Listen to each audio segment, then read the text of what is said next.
On sait très bien aujourd'hui que quand il y a eu la crise de 29, qui est une crise du capitalisme américain, et qui vient d'ailleurs du délire boursier et de la négation du primat de la production en économie, on voit qu'ils ont essayé d'en sortir par le New Deal, et qu'en fait le New Deal n'a jamais réglé la crise. La crise a été réglée dans les années 50 par la destruction de la Deuxième Guerre mondiale. Tous les analystes aujourd'hui le savent. À partir de décembre 1941, avec l'entrée en guerre de leur pays, les industries américaines vont réaliser un programme gigantesque, doubler leur production. Ainsi, à titre d'exemple, la région de Pittsburgh produira entre 1940 et 1945 davantage d'acier que l'Allemagne, l'Italie et le Japon réunis. Au sortir de la guerre, l'Europe est ravagée et ruinée. Le 5 juin 1947, le secrétaire d'État américain George Marshall propose un plan d'aide économique.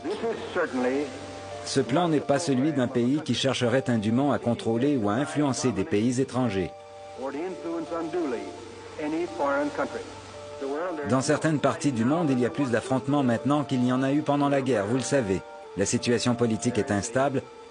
On tente de changer la face de l'Europe.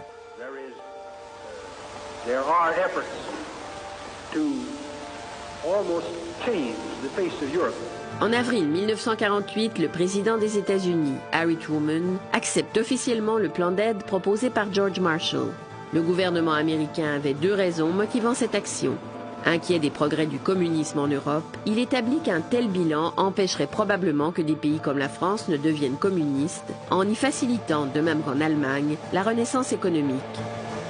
Deuxièmement, le potentiel industriel américain était si important que pour éviter une crise de reconversion et pour faciliter leurs propres exportations, les États-Unis avaient intérêt à participer massivement à la reconstruction de l'Europe.